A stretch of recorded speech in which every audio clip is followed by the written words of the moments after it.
जमाना भले ही बदल गया हो, मगर जमाने की रफ्तार के साथ राजस्थान के उन गांवों के लोग आज भी नहीं बदले हैं जो अफीम के मनोहार की परंपरा को आज भी मानते बनाते जा रहे हैं ताकि वो कम्प्लीटली उन पर डिपेंडेंट रहें। स्मैक से रिलेटेड जोधपुर में जैसे चेन स्नैचिंग की काफी घटनाएं हुई हैं और मोटरसाइकिल जोड़ी दी, तो चेन स्नैचिंग की तो ज्यादातर घटनाओं में स्मैक लेने वाले व्यक्तियों का नाम है। इसकी लत इंसान को जिंदा लाश में तब्दील कर देती है। शरीर में रोग प्रतिरोधक क्षमता से लेकर भावनाओं तक सब कुछ खत्म हो जाता है। घर वो सब करते मना तो भी हम पीते हैं। हमारे लिए ये सबसे बड़ी चीज है, घर वाले इसके आगे फेल हैं। स्मैक लेने वाले व्यक्तियों की जनरली यदि आपने देखा हो तो उनकी जो आगे की दो टिप्स होती हैं वो जली होती हैं। रीजन बीइंग वो एक सिल्वर कलर की पन्नी होती है जिसको वो उसकी पाइप बना के किसी भी कागज पे रखते हैं स्मैक को, जो स्मैकचर ने मुझे बताया, और वो उससे उसको स्नफ करते हैं और हल्का सा उसको आग देके उसका धुआं बना के उस धुएं को अंदर लेने की कोशिश करते हैं। तो क्योंकि स्मैक का नशा इतना ज्यादा होता है कि उस नशे में वो इतना खो जाते हैं कि उन्हें पता नहीं लगता है कि वो जली हुई उसका कागज जो होता है उससे उनकी अंगुलियों के आगे के टिप भी जल जाते हैं। ग्रामीण युवा भी इसका शिकार है निश्चित रूप से। पहले जिन क्षेत्रों में अफीम चलती थी, अब उन क्षेत्रों में भी अफीम के साथ साथ स्मैक का बहुत ज्यादा प्रचलन जो है हमें लग रहा है कि जो समझ में आ रहा है। आने का एग्जैक्ट सोर्स नहीं पता लग रहा है कि ये कहाँ से आ रहा है। जैसे अफीम, डोडा, इनका हम एग्जैक्टली आइडेंटिफाई कर सकते हैं कि जिन जिन एरिया में प्रोड्यूस होती है, जिनकी एग्रीकल्चर खेती है इस चीज की, वहीं से ही आती है ज्यादा। लेकिन स्मैक का एग्जैक्ट सोर्स अभी तक आइडेंटिफाई नहीं हो पा रहा है कि बल्क में वहां से आ रही है। झालावाड़ का भवानी मंडी कस्बा तो देश के सबसे बड़े स्मैक शोरूम के रूप में सामने आ रहा है।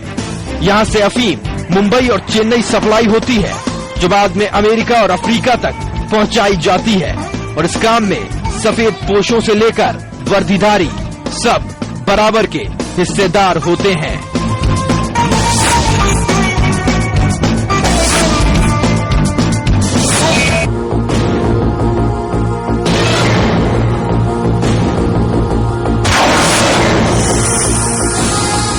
नशे की सबसे खास बात यह है कि पहले आप इसके पास जाते हैं और फिर ये जिंदगी भर आपके पास।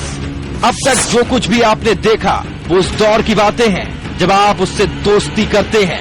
लेकिन यकीन मानिए, जब आपका शरीर इस जहर का आदी हो जाता है तो सबसे पहले विवेक मरता है, फिर धैर्य और फिर होती है ईमान की हत्या। इन हत्याओं के बाद इंसान की आंखें तलाशती हैं तो सिर्फ जहर। और जेब जब नशे के सौदागरों की डिमांड पूरी नहीं कर पाती तो सबसे आसान विकल्प होता है खांसी की सिरप। खास बात ये कि कई मेडिकल स्टोर वालों से थोड़ी सी पहचान प्रतिबंधित ब्रांड भी दिला सकती है। इसके अलावा ब्रेड के साथ एक फेमस दर्द निवारक जेल, ब्रेड पर जैम की तरह इस जेल को लगाकर नशे के समंदर में गोता लगाने वालों में सबसे ज्यादा बच्चे होते हैं। इसके बाद जो नशा है शरीर पर बेहद घातक असर डालने वाला है और इसकी जद में सबसे ज्यादा होते हैं बच्चे। थिनर, व्हाइटनर के साथ आने वाला डाइल्यूटर, पंचर बनाने में इस्तेमाल होने वाला सॉल्यूशन, इन सभी को रुमाल में खास तरीके से रखकर इस्तेमाल किया जाता है। कबाड़ बीनने वाले, छुपकर नशा करने वाले बच्चे, बाल मजदूरी करने वाले, पैसों की तंगी से जूझते बच्चे इस तरह के नशे के सबसे बड़े आदी होते हैं। और इस तरह के नजारों को आप भी देखते हैं।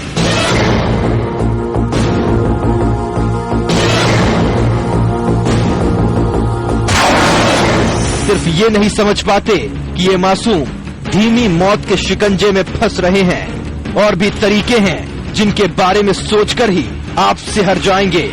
मसलन कीड़े मकोड़े मारने के उपयोग में आने वाले टेंट्रॉइड एक आसान और सस्ता विकल्प है। पेन किलर्स का बेजा इस्तेमाल भी धीमे जहर के शौकीनों की पसंद है। इन तमाम तरीकों की खासियत है आसान पहुंच, लचर कानून की खामियों का सटीक इस्तेमाल और आसानी से इनका समझ न आना। जमाना भले ही बदल गया हो, मगर जमाने की रफ्तार के साथ राजस्थान के उन गांवों के लोग आज भी नहीं बदले हैं जो अफीम के मनोहार की परंपरा को आज भी मानते हैं। और तो और, चाहे शादी का मौका हो या फिर मौत का वक्त। और जब घर में बच्चा बीमार पड़ जाता है तब भी उसे अफीम दी जाती है।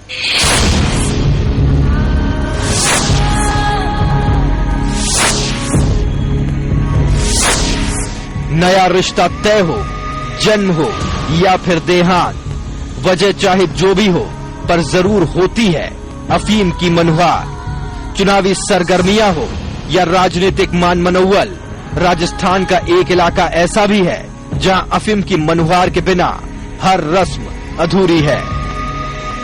अफीम की मनवार सही सगाई सबकन वगैरह सब होते थे और मृत्यु भोज वगैरह कोई मौत हो जाती तो इसमें अफीम की भयंकर एक झगड़े को मिटाने के लिए या किसी टूटी हुई दोस्ती को वापस रीएस्टेब्लिश करने के लिए अफीम की मनवार कर दी जाती है कि इसके हाथ से आप अफीम ले लो और ये आज से आपका झगड़ा खत्म हो। पश्चिमी राजस्थान, दूर दूर तक रेगिस्तान, इसे कुप्रथा कहें या नशे को मिली सामाजिक मान्यता, लेकिन ये सच है कि कानूनी प्रतिबंध के बावजूद नशे में मदहोश ये लोग एक साथ खुलेआम भरे बाजार अफीम को मिल बांट कर चख रहे हैं। सदियों से चली आ रही रेयान नाम की ये प्रथा ज्यादा भयावह इसलिए है क्योंकि ये नशे पर एक सामाजिक मान्यता का ठप्पा लगाती है। इस पर तुर्रा ये कि समाज के आगे कानून भी दम तोड़ देता है। डर इससे भी ज्यादा इस बात का है कि बरसों की परंपरा धीरे धीरे आने वाली कई पीढ़ियों की रगों में ये जहर दौड़ा सकती है। जरूरत है न सिर्फ इस कुप्रथा को रोकने की बल्कि इसे समाज से निकालकर अतीत में गाड़ने की।